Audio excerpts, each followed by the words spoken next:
There is a river that has flowed the same way for as long as human beings have kept written records. A river that built pyramids, fed empires, and never once in 5,000 years answered to anyone but the sky. And in 2011, a country most of the world had written off as one of the poorest on Earth decided it was going to grab that river with both hands, drag it sideways through solid rock, and force it to answer to them instead. This is the story of how that country built one of the largest dams on the planet, entirely with its own money, while two of its neighbors ran live-fire military exercises, rehearsing how to bomb it off the map. Picture the scale for a second before we go anywhere else. A wall of concrete rising 170 meters out of a canyon floor, almost the height of a 50-story building, made from 10,700,000 cubic meters of material. More concrete than some entire countries pour in a decade, all of it stacked into a single structure wide enough to hold back a reservoir larger than the city of London. On the other side of that wall sits 74 billion cubic meters of water, the single largest man-made lake ever created in East Africa, feeding 16 massive turbines capable of generating over 5,150 megawatts of electricity, more than double the entire power output of the country that built it before this dam existed. 14 years, 25,000 workers, $5 billion. Not 1 cent of it borrowed from the World Bank, the International Monetary Fund, or any foreign lender on Earth. Every single dollar raised from bonds sold to the country's own citizens, civil servants donating a month of salary, ordinary families buying bonds they could barely afford, an entire nation effectively crowdfunding a dam the size of a small city because no outside institution would touch a project this politically radioactive. And downstream, watching every single meter of that wall rise out of the ground, sat two of the most powerful militaries in the region, both of them treating this dam not as an engineering project, but as an existential threat, because the river this dam sits on is not just any river, it is the Blue Nile, and the Blue Nile alone supplies roughly 85% of the water that eventually reaches Egypt, a nation of over 100 million people that has depended on the Nile for literally every drop of fresh water for the entirety of its recorded history. To Egypt and Sudan, a dam on this river wasn't infrastructure. It was a hand reaching for their throat. To rewind the story properly, you have to go back to 2011 to a country called Ethiopia, where at that exact moment, nearly half the population, 45% of an entire nation, had no access to electricity whatsoever. Not unreliable electricity, not occasional blackouts, zero, nothing. Hospitals kept patients alive on diesel, generators that could fail at any moment. Factories that could have employed thousands sat dark and silent after sunset because there was simply no power to run a night shift. An area of land roughly the size of 3 million square kilometers sat mostly without light after dark, a country of enormous potential essentially switched off every single evening by an accident of infrastructure history. But Ethiopia had one resource nobody could take away from it: geography. Because sitting on the highlands of Ethiopia, feeding downward through a series of dramatic gorges, is the source of the Blue Nile itself, the headwaters of the exact river that Egypt had depended on for 5,000 years, a river that Ethiopia had never before been able to meaningfully harness, watching it flow past, downstream, out of the country, generating electricity and wealth for everyone except the nation where it actually originated. So in April of 2011, on the second day of that month, a foundation stone was laid in a narrow basalt gorge just 14 kilometers from the border with Sudan, and the project that would eventually reshape power politics across the entire Horn of Africa officially began. The contract went to an Italian construction giant, Salini Impregilo, a firm that would later be absorbed into an even larger company called Webuild, and the design itself came from a Milan-based engineering firm, Studio Pietrangeli, while a separate specialist team, Geodata, was brought in to do something almost unimaginably tedious and absolutely essential: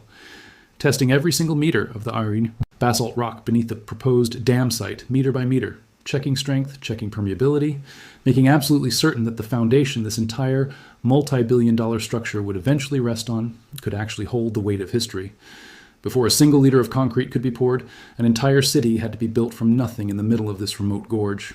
Webuild constructed housing for 10,000 workers who would live on site for years, and built a private airstrip just to move people and equipment in and out of a location with no meaningful existing infrastructure, built 2 entire bridges, and carved an entire road network out of raw landscape, because you cannot run a project of this scale without first solving the basic, unglamorous problem of how 10,000 human beings are going to eat, sleep, and work in the middle of nowhere for over a decade. On-site concrete batching plants were not a luxury. They were an absolute necessity, because once a continuous pour of the dam's core material begins, you cannot simply stop and wait for a delivery truck to show up from somewhere else. The math has to work perfectly, every single day, for years. And before any of that concrete could touch the ground, the foundation itself had to be prepared with a level of precision that borders on obsessive. Every square meter of the gorge floor was cleaned down to bare, exposed basalt rock. Every weak zone in that rock was identified and removed. A grout curtain, essentially a wall of injected sealant driven deep into the rock beneath the entire footprint of the dam, was pumped into place to guarantee that not a single drop of water could ever seep underneath the structure once it was complete, because water finding its way beneath a dam this size isn't a minor leak. It's the beginning of a catastrophic failure that could take years to detect and minutes to become unstoppable. With the foundation finally ready, the engineers faced a problem that had never in the entire recorded history of the Nile River been solved by anyone. They needed to move the river itself, not divert a small stream, not redirect a side channel. They needed to physically relocate the Blue Nile, a river capable of flooding to 8,000 cubic meters of water per second during rainy season, completely out of the way of the main construction zone if they had any hope of building a dry, stable foundation for a dam of this scale. In 2013, they did exactly that. Engineers blasted 4 massive diversion culverts directly through solid rock, each one 210 meters long and 8 meters wide, tunnels large enough to swallow an entire river's worth of water and funnel it safely around the construction site.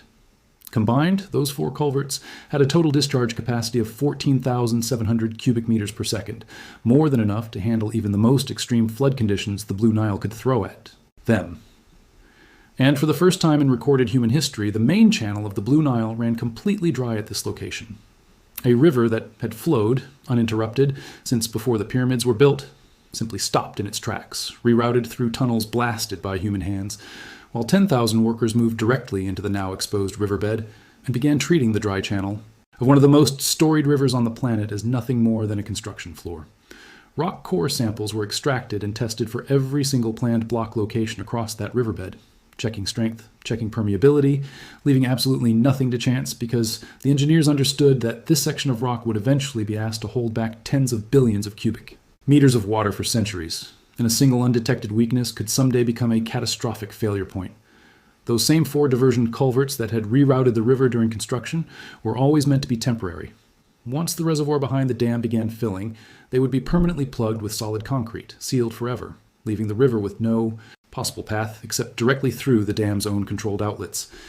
To manage whatever water still found its way toward the foundation over the decades ahead, engineers built a drainage system consisting of 4 long tunnels running the length of the dam at different heights, connected by a network of cross galleries, an entire hidden second structure inside the dam whose only job is to quietly catch and channel away any seepage forever for as long as the dam stands. An upstream cofferdam sealed off the entire work zone from the redirected river, creating a completely dry canyon, ready, finally, after years of preparation, for the actual dam itself to begin rising out of the ground. Block 1 of thousands was marked out on the exposed riverbed, and the real construction, the part the world would eventually watch rise meter by meter out of the gorge, finally began. The dam itself was built using something called roller compacted concrete, a material that looks, on first glance, almost disappointingly unimpressive, closer to damp gravel than to the smooth poured concrete most people picture when they think of a dam. It contains almost no water and almost no cement compared to conventional concrete, and yet once compacted, it behaves less like gravel and more like solid steel.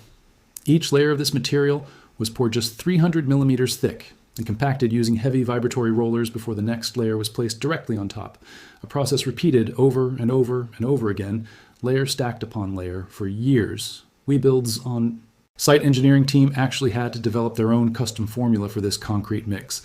one specifically designed with extended setting times to survive the brutal Ethiopian heat, because standard formulas developed for cooler climates simply wouldn't behave correctly under equatorial sun. Try to picture standing at the bottom of that gorge on the first day of the pour, looking at nothing but bare exposed rock.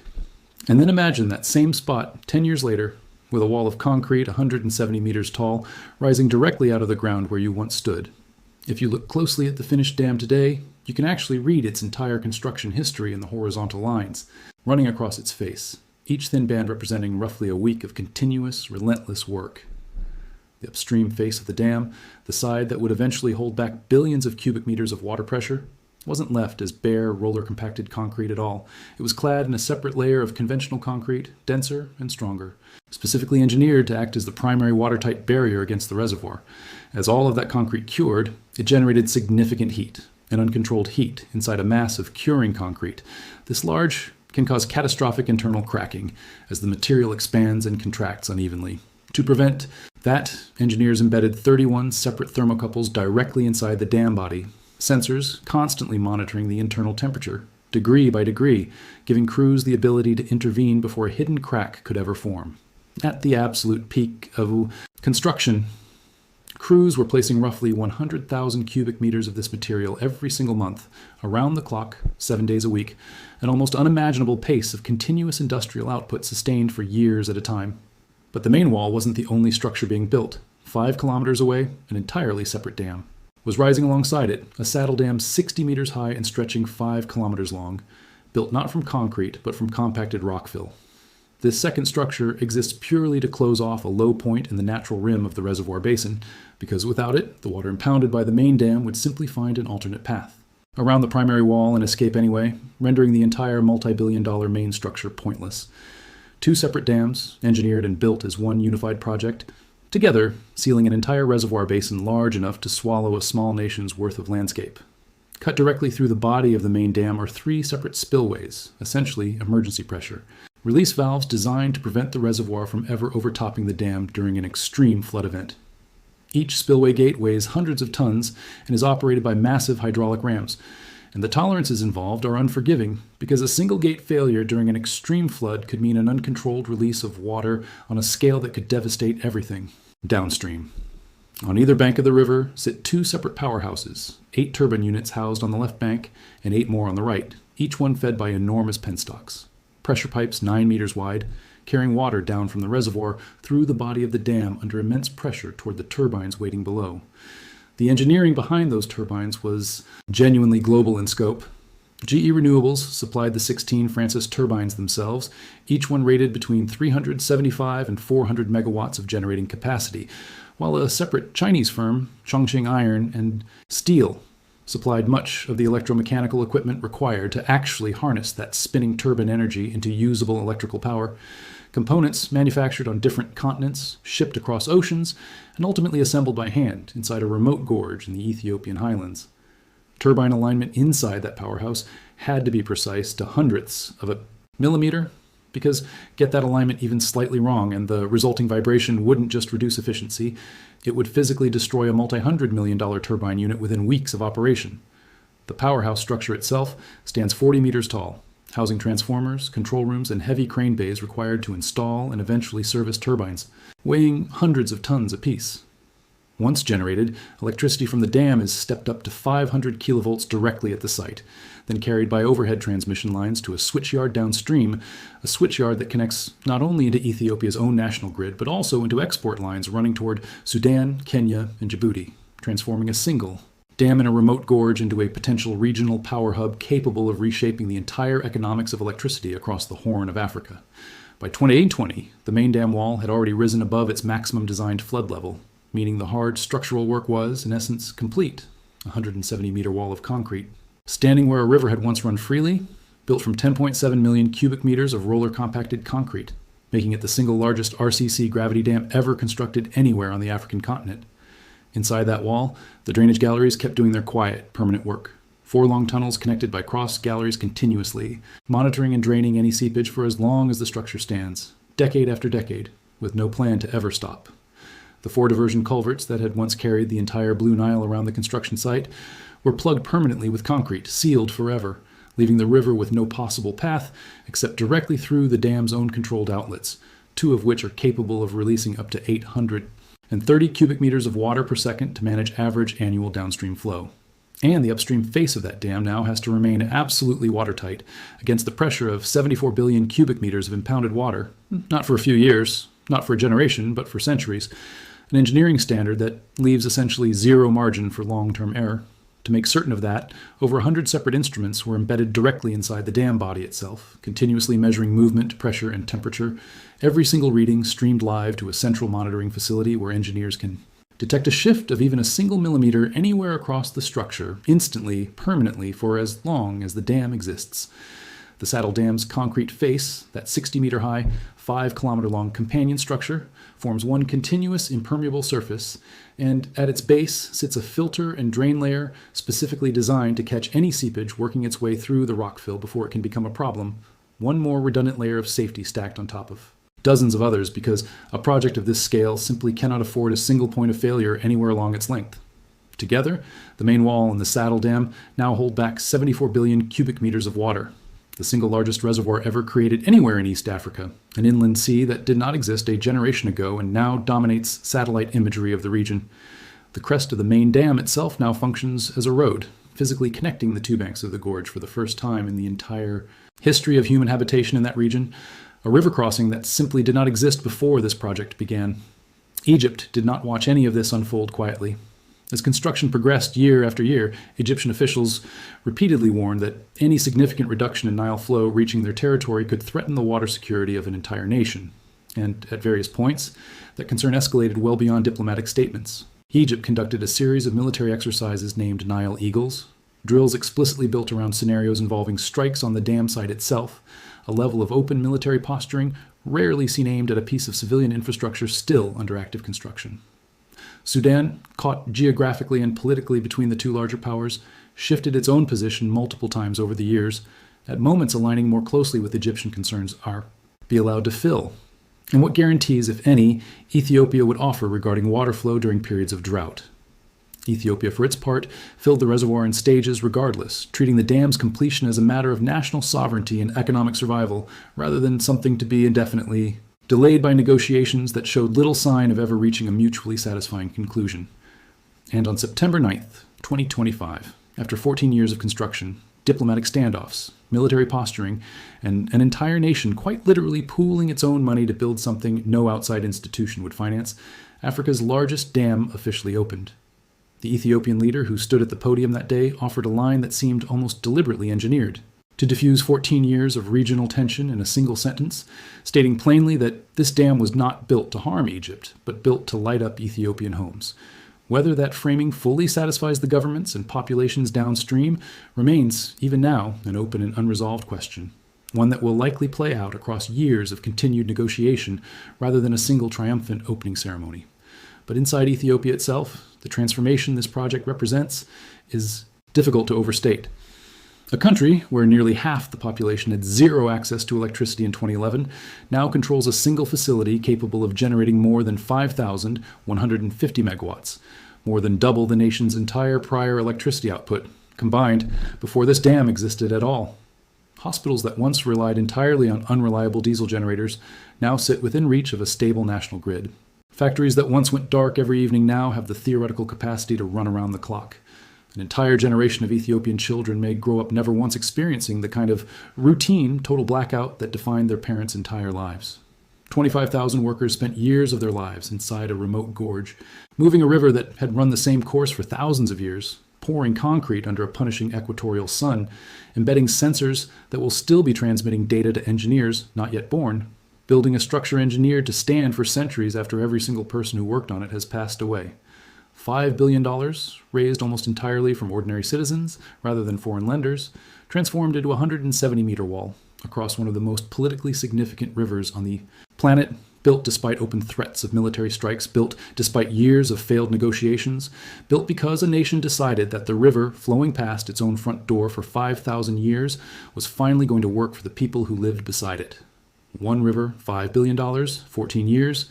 and a continent's balance of power quietly, permanently changed forever. There's a comparison worth sitting with for a moment because it says almost everything about how differently this project was built compared to nearly every other megadam in modern history. The Hoover Dam, one of the most famous engineering achievements of the 20th century, took roughly 5 years to build with the full financial backing of the United States federal government during the depths of the Great Depression. An enormous state-directed effort with essentially unlimited access to capital and materials. This dam took nearly 3 times as long, was built by a country with a fraction of that wealth, and never once accepted a foreign loan to make it happen, which means every single meter of that 170-meter wall was paid for, quite literally, by the people it was built to serve. Civil servants had portions of their salaries redirected into dam bonds. Ordinary families lined up to buy certificates, representing tiny fractions of a project most of them would never personally see completed. Ethiopian communities abroad, spread across the diaspora and cities on nearly every continent, organized fundraising drives specifically to support a dam sitting in a gorge. Most of them had never physically visited, treating the project less like conventional infrastructure and more like a referendum on national identity itself. That kind of financing model, an entire population effectively self-taxing to build something this ambitious without a single dollar of outside debt, is almost unheard of at this scale anywhere in the modern world. And it explains a great deal about why the Ethiopian government treated years of stalled negotiations with Egypt and Sudan not as a reason to pause construction, but as background noise to a project that had already become something closer to a national identity than a simple infrastructure investment. Consider, too, what it actually means to relocate a river that predates written history itself, a river referenced in some of the oldest surviving texts human civilization has ever produced, a river whose flooding cycles once dictated the entire agricultural calendar of ancient Egypt, centuries before anyone had a word for hydrology.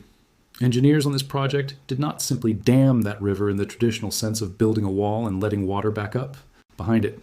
They physically rerouted its main channel through blasted rock tunnels, watched the original riverbed run completely dry for the first time in recorded memory, and then permanently sealed that original path forever once construction was complete, meaning the Blue Nile as it exists today, at this exact location, no longer follows the same physical route it followed for the entirety of human civilization before 2013. That is not a minor technical footnote. That is one of the most significant physical alterations ever made to one of the most historically significant rivers on the planet. And it happened almost entirely outside the awareness of most of the billions of people downstream who ultimately depend on that same water system in one way or another. And yet, for all the geopolitical tension surrounding this project, for all the military exercises and diplomatic standoffs and years of failed negotiations,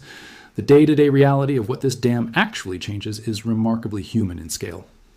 It is the difference between a surgeon operating by generator light that might fail mid-procedure and a surgeon operating under a stable grid that simply does not go dark.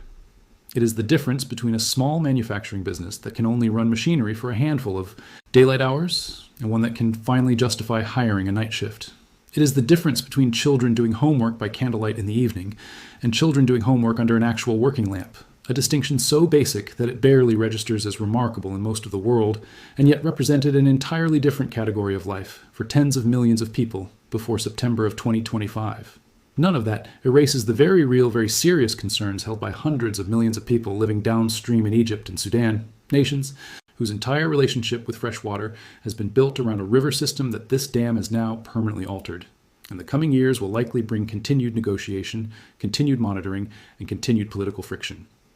as all three nations work out exactly how a shared, ancient resource gets managed in a completely new physical reality. But whatever the final resolution of that broader, regional negotiation turns out to be, the physical fact of the dam itself is no longer in question. The wall stands, the turbines spin, the reservoir, larger than an entire major world city, sits behind 10 million cubic meters of concrete that took 14 years, 25,000 workers, and an entire nation's collective savings to build. One river, $5 billion, 14 years, and a continent's balance of power quietly, permanently changed forever.